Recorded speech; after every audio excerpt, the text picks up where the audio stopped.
वेद के ना होने के कारण ही सभी देवगण दुर्बल और क्षीण पड़ते जा रहे हैं। अब केवल माँ ही दुर्गमासुर का वध कर सकती है। किंतु क्या गणेश? किंतु भैया, माँ के हाथों दुष्ट दुर्गमासुर का वध तब तक संभव नहीं जब तक माँ और पिताश्री की भेंट ना हो जाए। माँ आज भी अब अलग पीड़ा युक्त पिताश्री के काशी लौटने की प्रतीक्षा में है। भैया, हमारे लिए भी ये एक कड़ी परीक्षा का समय है, क्योंकि अब हमें केवल ऋषि जैगिश्वे की मुक्ति का ही नहीं, वरन माँ और पिताश्री के शीघ्र मिलन के लिए प्रयास तीव्र करना होगा। तभी माँ की पीड़ा भी दूर होगी और इस पीड़ा के अंत से ही सृष्टि पर छाई दुर्गमासुर नामक संकट का भी अंत संभव हो पाएगा। भैया, ज्ञात नहीं इस अंतराल दुष्ट दुर्गमासुर की अगली योजना क्या हो, इसलिए अब शीघ्र अतिशीघ्र माँ और पिताश्री का मिलन अति आवश्यक हो गया है। भैया, अब जो भी करना है अति शीघ्र करना होगा, अन्यथा शीघ्र ही वेदों के न रहने का सृष्टि पर दुष्प्रभाव पड़ना आरंभ हो जाएगा। वेद विहीन होकर संसार मंत्रोच्चारण भूल जाएगा। पूजा पाठ, यज्ञ आदि की धार्मिक क्रियाएं थम जाएंगी।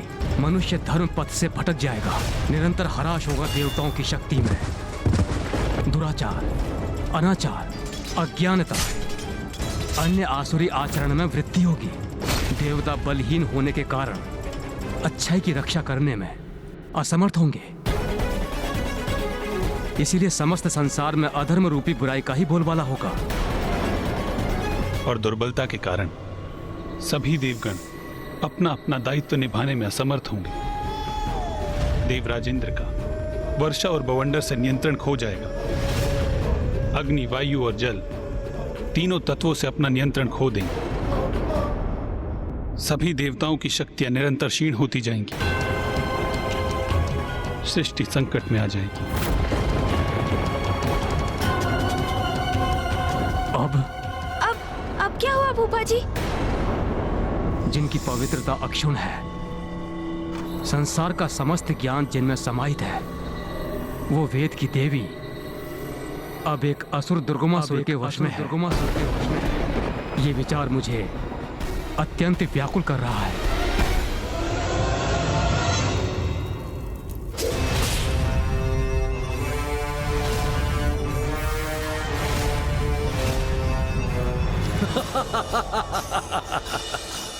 दुर्गमासुर की युक्ति का तोड़ निकालना अत्यंत दुर्गम है, क्योंकि ज्ञान की सरिता और वेद की देवी पर अब मेरा अधिकार है, दुर्गमासुर का अधिकार है।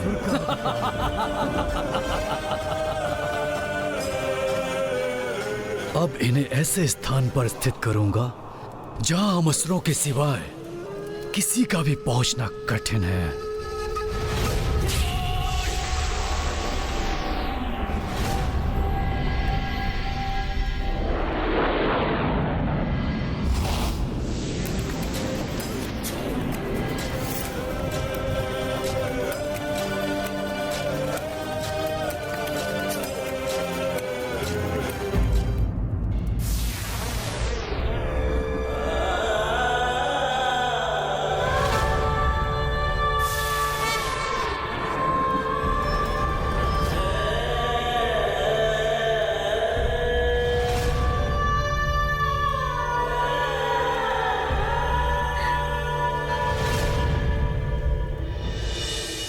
फूफा जी, आपके समान मैं भी चिंतित और व्यथित हूँ।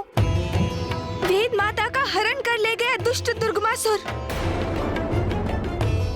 इसकी तो कल्पना भी हमारे लिए अपार वेदना का कारण है। किंतु मुझे ये भी ज्ञात है कि वेद की उत्पत्ति भी तो माँ आदि शक्ति से ही हुई है। माँ ने तो स्वयं इसकी चर्चा मुझसे की थी कि प्रत्येक दिवस के भोर में वेद माता माँ के चरणों में अपना मस्तक रख उनका अभिवादन करती हैं, जिसके परिणाम स्वरूप माँ के चरणों का सिंदूर उनके मस्तक पर स्थित हो जाता है।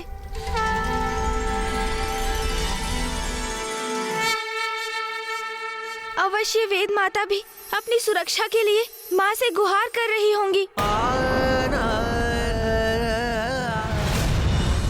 माता, इस सृष्टि की रक्षा के लिए मुझे इस असुर से मुक्त कराइए माता। ये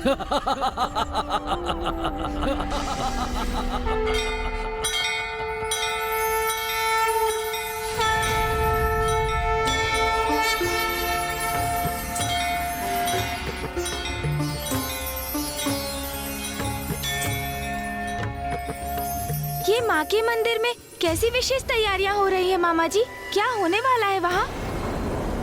हाँ पुत्र गणेश, कल से नवरात्रि की तिथियां आरंभ है।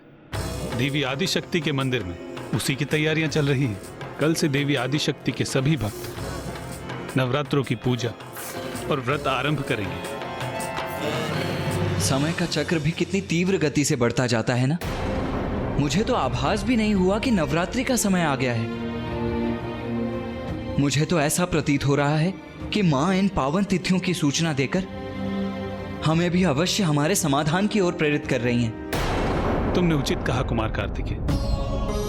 नवरात्रि के व्रत रखने से देवी आदिशक्ति प्रसन्न होकर अपने सभी भक्तों के कष्ट हरती हैं।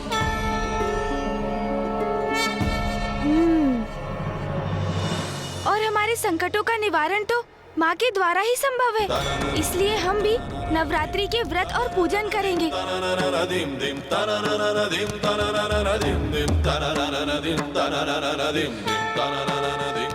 वो दुष्ट दुर्गमासुर वेद माता का हरण कर पवित्र वेदों को अपने साथ ले गया है और फूफा जी के वरदान के कारण एकमात्र माँ ही उस दुष्ट का वध करने में सक्षम है।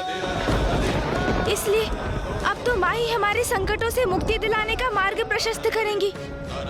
गणेश, तुम उचित कह रहे हो, किंतु उसके पूर्व हमें राजा दिवोदास से पार पाकर पिताश्री को काशी लौटाने का कोई उपाय तो करना होगा ना। तभी तो माँ उस दुर्गमासुर का वध करने के लिए प्रेरित होंगी। दुर्गमासुर का वध तो माँ और पिताश्री के मिलन के पश्चात ही संभव हो सकता है, किंतु माँ की कृपा से मुझे काशी नरेश को उनके राजपद से विभक्त करने का मार्ग सूझ गया है, और जिसके लिए अब हमें अविलंब काशी जाना होगा।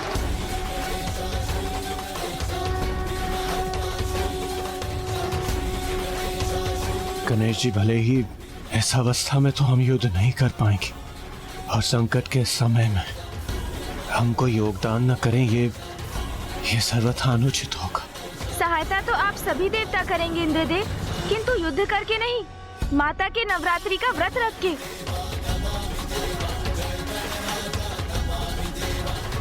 और आप सभी ये व्रत यहाँ मंदार पर्वत पर रहकर ही करेंगे। मैं और भैया काशी जाकर व्रत करेंगे,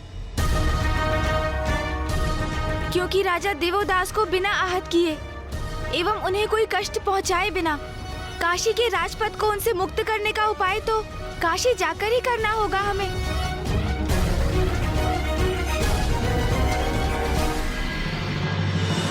कितना बड़ा और दुर्भाग्यपूर्ण परिवर्तन आ गया है तुम्हारे वैभव में। वहाँ ब्रह्मलोक में सदा उजले तारों से घिरी रहती थी, ब्रह्मदेव की देखरेख में। उनके निकट दिव्य कमल पर स्थित रहती थी वेद की देवी, किंतु अब तो यहाँ इस गहन अंधकार में घिरी हुई हो, जहाँ तुम्हारा ये सिंहासन एक काले और कलुषित कमल पर स्थित है। यहाँ तो मेरे लिए श्वास लेना भी कठिन हो रहा है। इस पाप में अंधकारी स्थान पर क्यों लेकर आए हो मुझे? क्योंकि आपका यही नवीन स्थान है। अब आप मेरे अधीन हैं और मैं आपका नवीन स्वामी। बड़े मूर्ख हैं ये देवता, जिन्हें मेरे वास्तविक आशय का भान भी नहीं हुआ।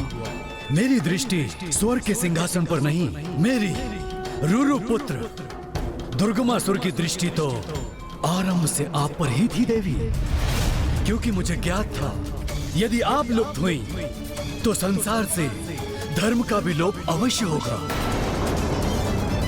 और फिर संसार में पाप और अनाचार का विस्तार होगा। देवता दुर्बल होंगे और असुरों की शक्ति बढ़ेगी। मैं रुरु पुत्र दुर्गमासुर सृष्टि पर अपना एक छत्र राज्य स्थापित करूंगा। इसलिए इस नवीन स्थिति को स्वीकार कीजिए, क्योंकि अब तो सदा आपको इसी एकांत में ही रहना होगा देवी।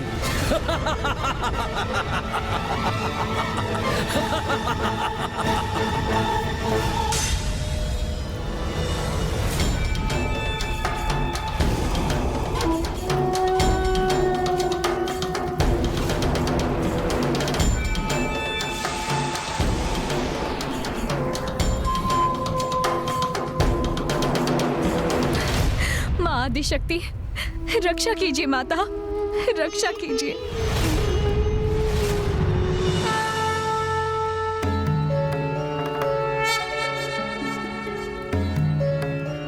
प्रणाम माता। माँ, आपकी अनुमति के बिना तो कुछ भी नहीं होता। ये सभी जो यहाँ घटित हो रहा है, इसमें अवश्य आपकी ही लीला छिपी है माँ। पिताश्री ने काशी का परित्याग किया। उनका अनुसरण करते हुए समस्त देवता भी काशी से प्रस्थान कर गए, किंतु आपके और पिताश्री का वियोग काशी की शोभा और दिव्यता में वृद्धि का कारण बना माँ। क्योंकि अब फूफा जी ब्रह्मदेव, सूर्यदेव और 64 योगिनी माताओं के धाम भी यहाँ स्थापित हो गए हैं, किंतु अब पिताश्री को काशी लौटाने को सुगम बनाने का समय आ गया है माँ। और दुष्ट दुर्गमासुर वेद माता का हरण कर ले गया है। उस दुष्ट दुर्गमासुर का वध कर उससे मुक्त कराने का सामर्थ्य तो एकमात्र आप में ही है माँ। किंतु जब तक पिताश्री नहीं लौटेंगे, आप अपने स्थान से तनिक भी नहीं हटेंगी। इसलिए आप उस दुर्गमासुर का वध कैसे करेंगी माँ? और राजा देवोदास के रहते पिताश्री काशी में कदापि प्रवेश नहीं करेंगे। इसलिए अब हमारे समक्ष एक बहुत बड़ी विडंबना उपस्थित हो गई है माँ। माँ, इस दुविधा का समाधान मेरे पास नहीं, एकमात्र आपके पास है। मेरे पास कुछ है तो वो है मेरी भक्ति। भैया, मैं और समस्त देवता अपनी भक्ति से ही प्रयास करेंगे माँ। हम सभी नवरात्रि के व्रत और पूजन करेंगे। और मुझे विश्वास है कि हमारी भक्ति के परिणाम स्वरूप आप हमारा मार्गदर्शन अवश्य करेंगी माँ। हमें उचित समाधान सुझाएंगी आप। इसलिए हमें आशीर्वाद दीजिए माता कि हम ये पूजा और व्रत समर्पण और भक्ति भाव से संपन्न कर सके। हमें आशीर्वाद दीजिए माता। पुत्र गणेश, मेरा आशीर्वाद तो सदैव तुम्हारे साथ है और मुझे ज्ञात है कि अपनी भक्ति और युक्ति से तुम कोई ना कोई मार्ग अवश्य ढूंढ लोगे। प्रणाम माता।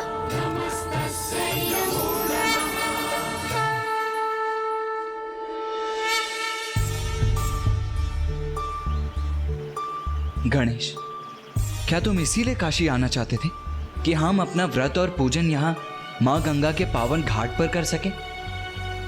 नहीं भैया। तो फिर यहाँ काशी आने की क्या आवश्यकता थी? हम अपना पूजन वहां देवताओं के साथ मंदार पर्वत पर भी तो कर सकते थे। भैया, संसार के प्रत्येक प्राणी का कार्य समय निर्धारित है और यही व्यवस्था मनुष्यों में भी है। भले ही राजा देवोदास काशी के एक धर्मनिष्ठ और कर्तव्य परायण राजा रहे हो, किंतु अब उनके भी संसार से मोह माया के त्याग करने का समय आ गया है और अब उनके जीवन का जो पड़ाव निर्धारित है वो है वानप्रस्थ आश्रम। यही सत्य है उनके जीवन का और यही बात राजा देवोदास को समझाना अति आवश्यक है, जिसके लिए हमारा काशी आगमन हुआ भैया। इसलिए हमारी पूजा का उचित स्थान है राजा देवोदास का राजभवन। काशी नरेश राजा दिवोदास के राजभवन में? किंतु कैसे गणेश? भैया, हमें किसी प्रकार राजा दिवोदास को नवरात्रि के व्रत और पूजन के लिए सहमत करना होगा, क्योंकि माँ की भक्ति में लीन होकर ही तो उन्हें भान होगा कि माँ और पिताश्री एक दूसरे के पूरक हैं। उन्हें एक दूसरे से दूर करने का अर्थ है उन्हें पीड़ा पहुँचाना और सृष्टि में असंतुलन उत्पन्न करना। उचित है गणेश, किंतु गणेश, हम राजा दिवोदास के भवन में जाकर उनसे व्रत और पूजन करने के लिए तो नहीं कह सकते ना? हाँ भैया, यही मैं भी सोच रहा हूँ कि राजा दिवोदास के राजभवन में प्रवेश करने का क्या उपाय है? कृपया इसे स्वीकार कीजिए ऋषिवर। आप भी लीजिए।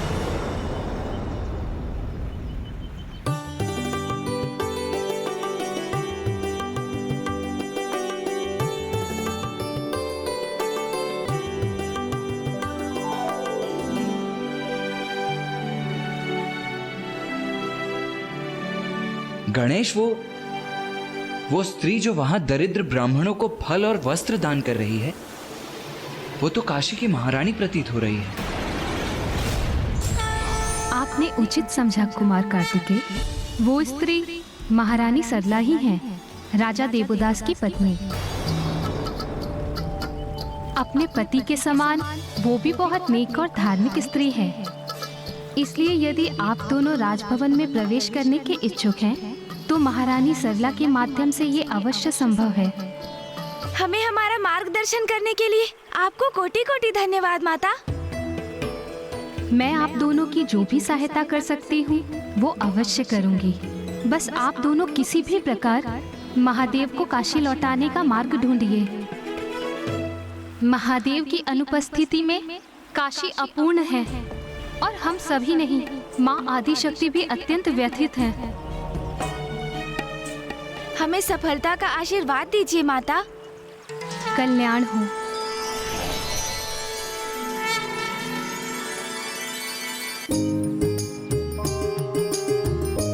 भैया, मुझे एक युक्ति सूझी है।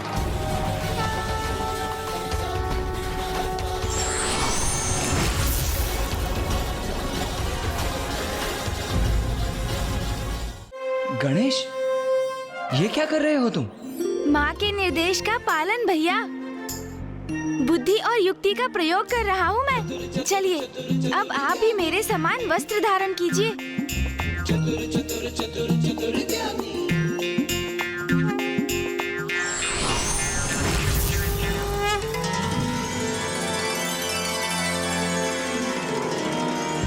गणेश, वेशभूषा तो हमने धारण कर ली, किंतु अब राजा दिवोदास के भवन में प्रवेश कैसे करेंगे?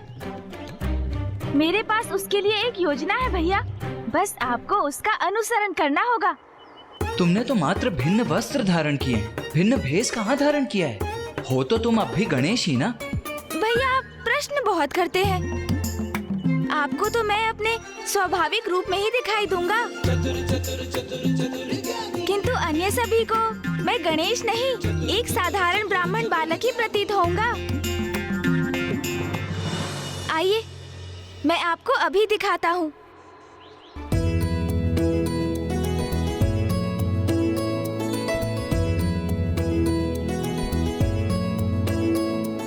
कल्याण हो माता।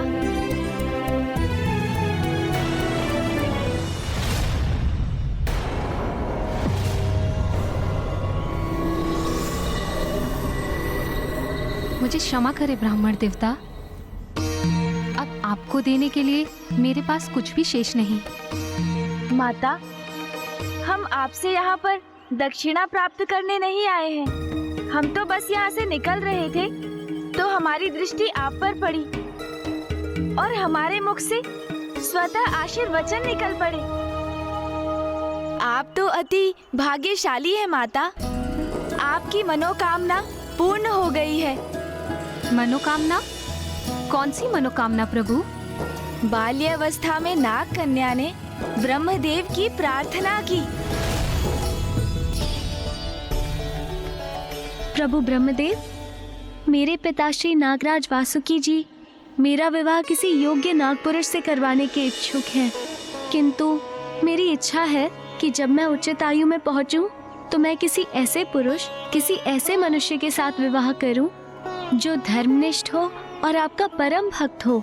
यदि आपके प्रति मेरी भक्ति सत्य है तो मुझे वरदान दीजिए कि मेरी मनोकामना पूर्ण हो। ब्रह्मदेव ने आपकी प्रार्थना स्वीकार कर ली और आपको वरदान दे दिया। तथास्तु। समय आने पर ब्रह्मदेव के दिए वरदान के अनुसार आपका विवाह राजा देवोदास जी से हो गया। आप तो अद्भुत हैं, ज्योतिष शास्त्र में निपुण हैं। जो घटना बचपन में घटित हुई, जिसे मैंने आज तक किसी से साझा नहीं किया? उसे आपने कितनी सरलता से ज्ञात कर लिया। जो सबसे अज्ञात है उसे भी ज्ञात कर लेते हैं मेरे अनुज भ्राता। ज्योतिष ज्ञान के प्रकांड विद्वान जो हैं। आप जैसे विद्वान के काशी आगमन से काशी धन्य हुई, किंतु आपका उचित सम्मान तो मैं राजभवन में ही कर सकती हूँ। आप हमारे साथ चले विप्रवर। मेरे पतिदेव को भी विद्वानों का स्वागत करने में बहुत आनंद का अनुभव होता है। कृपा कर हमें भी अपनी सेवा का अवसर दीजिए। अवश्य महारानी, हम आपका आतिथ्य स्वीकार करते हैं।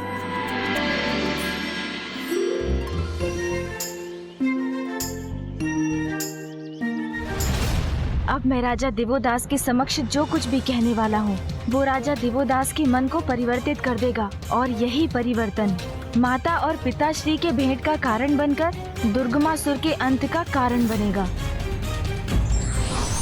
पुस्तक का ज्ञान यदि जीवन में आत्मसात ना किया जाए तो उसका साथ में होने का कोई लाभ नहीं, अपितु व्यक्ति और अंधकार में खो सकता है।